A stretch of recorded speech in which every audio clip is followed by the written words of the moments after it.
Greetings, you wonderful people of the internet. My name is GammaFox, and welcome to my thoughts and first impressions of Dendro and its reactions. Now, I want to go into depth for each main reaction that Dendro has, because they're all actually quite intricate. They're a lot more complicated than normal reactions are. If you guys haven't seen already, I've actually uploaded a video recently of me doing Hyperbloom damage. And let me tell you guys, Bloom is actually kind of insane. Now the thing about Dendro reactions, guys, is you have to remember they all scale with EM. So what we're gonna do is I want to show you guys how much damage Hyperbloom does with 0 EM compared to how much it does with a lot of EM. So my Kaching here only has 63 EM, right?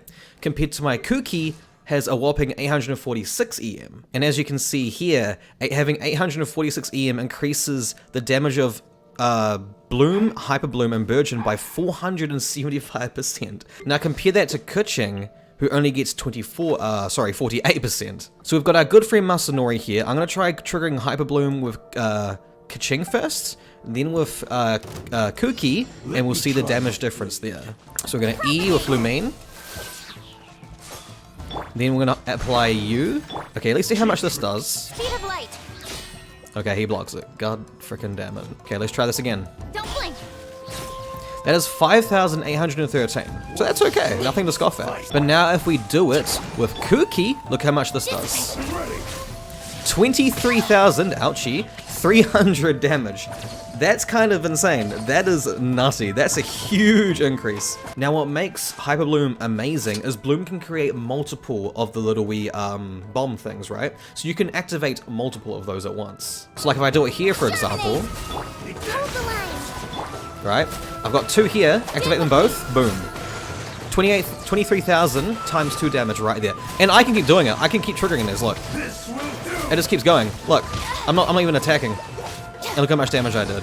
It's actually super nice. As long as you've got like a passive hydro damage out there, like Coco's Jellyfish, and like a Lumine Field, Dendro Lumine, sorry, Traveler I should say in this case, burst happening, you can keep making those bombs. I'm pretty sure all other theory crafters have already figured this out, but you can actually only trigger 2 of those at a time. You can only trigger 2 of the Dendro bombs at a time is what I should say. That's the better way to word it. Okay, I'll show you guys, right? We're gonna apply a lot of Dendro. So you guys, we're gonna make a lot of the bombs, make the burst go up, we're gonna activate that. Okay, look, we've made 4 bombs, right? Boom. Only 2 procs. You can see right there, only 2 of the damage appears. So that's something to keep in mind. That's really important, right? So you actually don't want to make too many of the bombs and just stack them up. So we're going to swap to a Burgeon team right now. Here it goes. We've got my Burgeon team right here. We're going to try this. And there's another thing I actually want to show you guys in comparison. Let's knock you down. There we go. Okay. I'm going to apply the Dendro.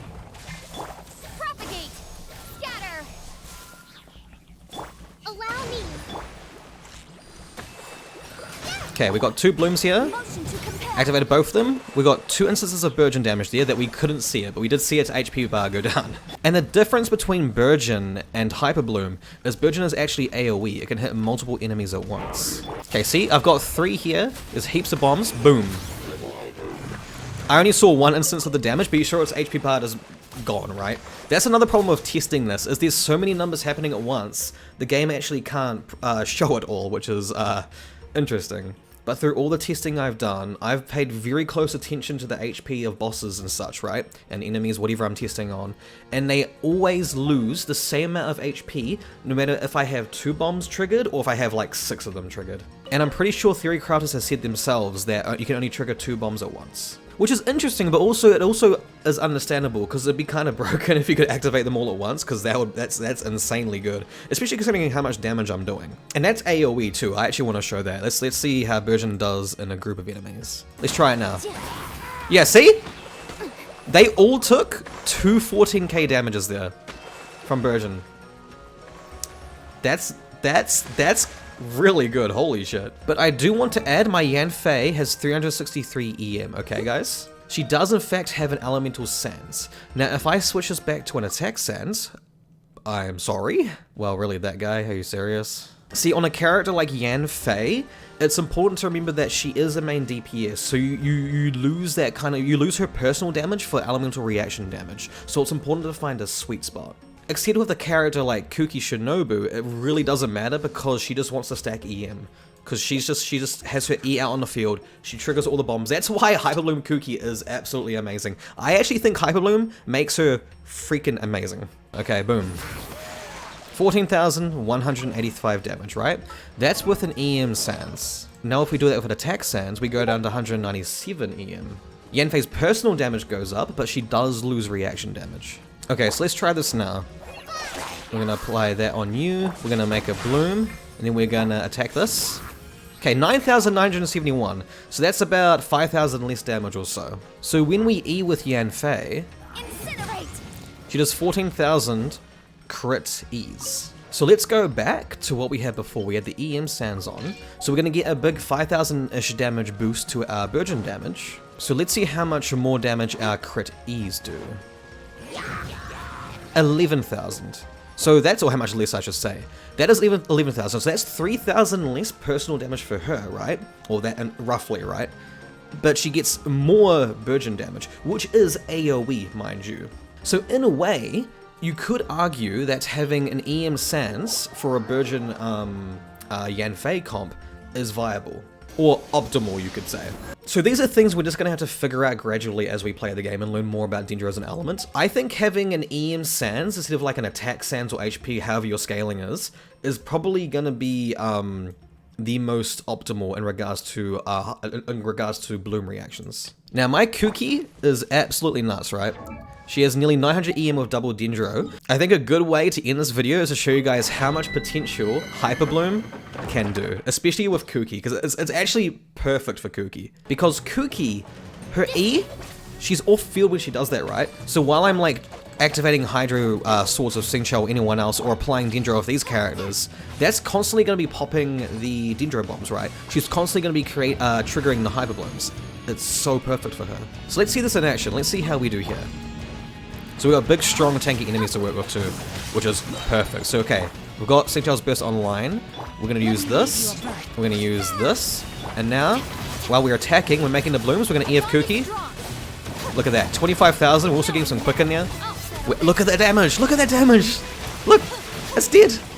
It's dead. 25 damage. I can't see it because it's so high up. Look at that. Look at all the bloom damage I'm doing, guys. That's so good. Look, it's already on half health. That's actually insane. We've got more blooms there. Gonna E those. Hyper blooms. 24,000 damage. Look at that. Isn't that amazing? 25,000 damage. And those are triggering twice. We're doing 50k damage every time KUKI activated them. Or when we had 2 on the field. That's so good. That's amazing. Now think of the potential of this with characters maybe like Kuching, maybe Raiden, you could say, you know, or no, EM Fischl, because Fischl, 187 EM, she likes to use Stringless, you know? Maybe she could do well with it. Lisa could be really good at this too, because Lisa does like having high EM on her stats. So you guys could have a lot of fun with this. You could also have an EM Toma. I actually want to try that. A character build that I actually want to try with Bloom and Burgeon is Burgeon Toma.